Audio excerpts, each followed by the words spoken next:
ieklausīsimies vārdos no pravieša Jesejas grāmatas 49. nodaļas. Bet es teicu, velti es pūlējos, niekiem un tukšībai šķiedu spēkus. Tādēļ mana tiesa pie Kunga un mana alga pie Dieva.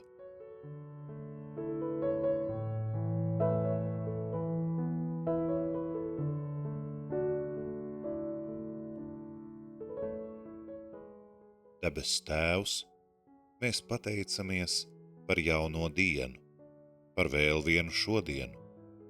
Pateicamies, Kungs, par jaunās nedēļas sākumu un iedrošinājumu arī šajā dienā meklēt savu taisnību un savu algu pie Tevis.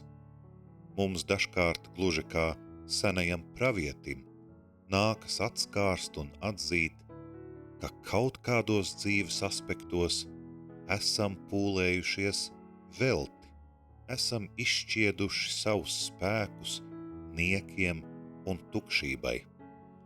Labi, ja vēl attopamies pietiekami ātri. Nereti, diemžēl, ir jākonstatē, ka neprātīgās nodarbēs ir pavadīts ilgs laiks, ir zaudēti varbūt pat dzīves gadi. Kungs, mēs pateicamies, ja esam varējuši katrs savā dzīvē identificēt šādas situācijas un attiecīgās muļķības pārtraukt. Labāk vēlu nekā nekad. Un vienlaikus palīdz mums arī godīgi paraudzīties uz savu dzīvi un savu ikdienu. Vai gadījumā šajā brīdī ar mums nenotiek joprojām tas pats? Kuras ir tās jomas mūsu dzīvē, kur laiks, spēks un enerģija tiek tērēti gluži nevajadzīgi, pa tukšo, bez rezultāta, bez jēgas? Kādēļ mēs to darām? Uz ko ceram? Ko vēlamies panākt? Kas ir tas, ko negribam ieraudzīt? Ko nespējam atzīt? Cik ilgi vēl tā turpināsim? Kungs, dod mums drosmi, rādi mums ceļu ārā no purva, kurā esam iestiguši. Palīdz izrauties no situācijām, apstākļiem, cilvēkiem, kuros ieguldām, bet jēgas nekādas, kas tikai atņem spēku. Bez jebkādām iespējām kaut kam mainīties, uzlaboties vai sakārtoties. Tu zini, Kungs, cik ļoti mēs mēdzam pieķerties savām iedomām, pieķerties neskaidriem apsolījumiem un šķietamām cerībām. Vēl mazliet, bet ja nu tagad, varbūt šoreiz, taču laiks iet, izmaiņu nav, bet mēs turpinām pūlēties un ieguldīties.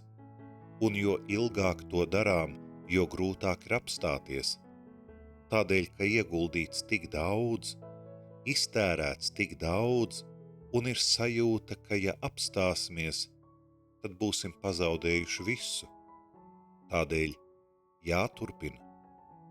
Jā, Kungs, tu zini, mums ir bail zaudēt, mums ir bail atzīt savu sakāvi, un tādēļ kādā brīdī mēs sākam izlikties, sākam mānīt sevi un citus. Laikam jau tādēļ, ka nekā cita mums tajā brīdī nav. Mēs neredzam citu ceļu, mēs neredzam alternatīvu. Vismaz tā mums pašiem liekas. Un tad mēs turpinām, līdz spēku izsīkumam, izmisumam, līdz riebumam. Līdz vienā brīdī mēs vairs nespējam, tik ļoti nespējam, ka paliek jau vienalga, ko domās citi, kā tas izskatīsies, kas notiks ar mums pašiem. Un mēs beidzot esam gatavi sacīt, gluži kā pravietis. Velti es pūlējos, niekiem un tukšībai šķiedu spēkus. Un tieši tajā brīdī, kad beidzot tiešām esam gatavi patiesībai, paši par sevi un savu dzīvi, mēs arī ieraugām alternatīvu.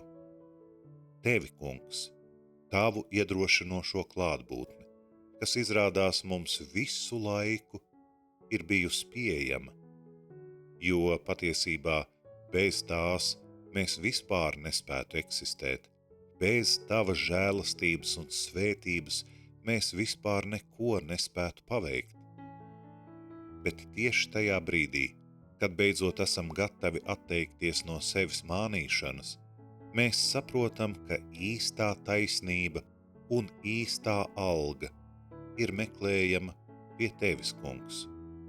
Tu par mums rūpējies, tu par mums gādā, mums pašiem to neapzinoties, mums pašiem to nenojaušot.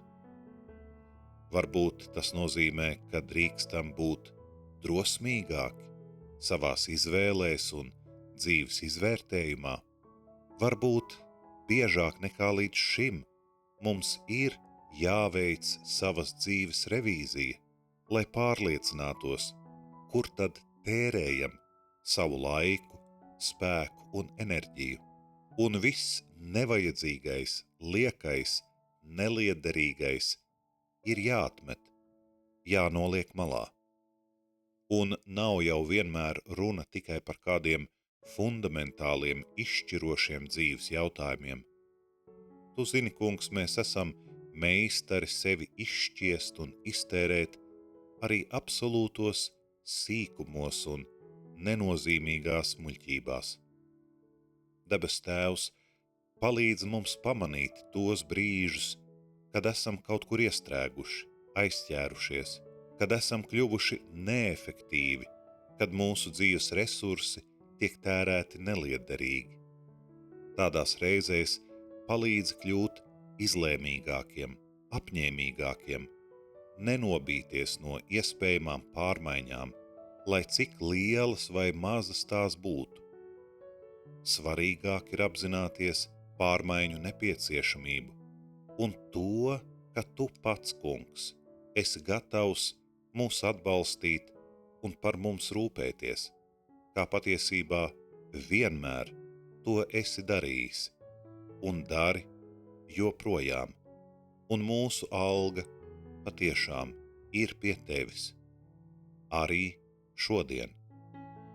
Mūsu Tēvs debesīs, svētīts lai top tavs vārds, lai nāk tava valstība, tavs prāts, lai notiek kā debesīs, tā arī virs zemes. Mūsu dienascho maizi dod mums šodien, un piedod mums mūsu parādus, kā arī mēs piedodam saviem parādniekiem. Un neieved mūs kārdināšanā, bet atpestī mūs no ļauna, jo tev pieder valstība, spēks un gods mūžīgi mūžos. Āmen.